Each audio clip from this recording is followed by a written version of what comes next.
టాలీవుడ్లో star heroine Samantha, talented director Nandini Reddy మధ్య ఉన్న అనుబంధం గురించి ప్రత్యేకంగా చెప్పాల్సిన అవసరం లేదు.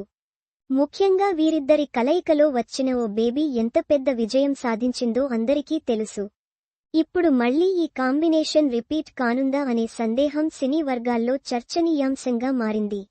ఇందుకు కారణం, సమంత తన ఇన్స్టాగ్రామ్ వేదికగా నందిని రెడ్డికి పుట్టినరోజు శుభాకాంక్షలు తెలియజేస్తూ చేసిన కామెంట్స్. జన్మదిన శుభాకాంక్షలు నందిని రెడ్డి. అందరి చూపు ఇప్పుడు నీ మీదే.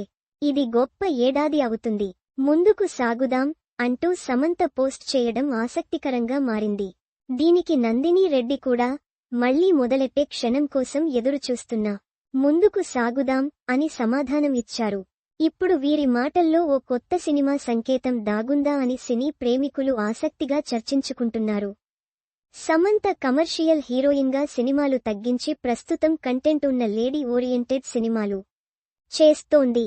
నెవ్వర్ బిఫోర్ అనేలా ప్రయోగాత్మకమైన పాత్రలను ఎంచుకుంటోంది. ప్రస్తుతం ఆమె మా ఇంటి బంగారం అనే కుటుంబ సినిమాతో పాటు హిందీలో ఒక వెబ్ సిరీస్లోనూ నటిస్తోంది. అయితే నందిని రెడ్డి దర్శకత్వంలో మరో సినిమా ఒప్పుకోవడం వల్ల సమంత మళ్లీ ప్రేక్షకులకు సరికొత్త వినోదాన్ని అందించనుందా అనే ఉత్కంఠ నెలకొంది.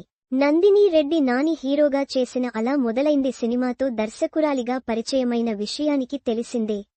ఆ సినిమా సక్సెస్ కావడంతో ఆ తరువాత జబర్దస్త్ అనే మరో సినిమా చేసింది. ఇక ఇందులో సిద్ధార్థ్ హీరోగా నటించగా సమంత హీరోయిన్గా నగించింది. ఇక ఆ తరువాత కళ్యాణ వైభోగమే, ఓ బేబీ సినిమాలు చేసింది. చివరగా గత ఏడాది నందిని డైరెక్షన్లో అన్ని మంచి శకునములే అనే సినిమా వచ్చింది.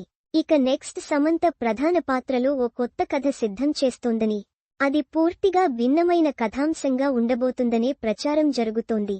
ఓ బేబీ తరహాలో కాకుండా మరింత విభిన్నమైన కథను నందిని రెడ్డి సిద్ధం చేస్తున్నట్లు తెలుస్తోంది. ఇక ఈ వార్తలన్నీ నిజమా లేక స్నేహితుల మధ్య జరిగే రెగ్యులర్ సంభాషణ మాత్రమేనా అన్నది అధికారిక ప్రకటన వచ్చేంత వరకు తెలియదు.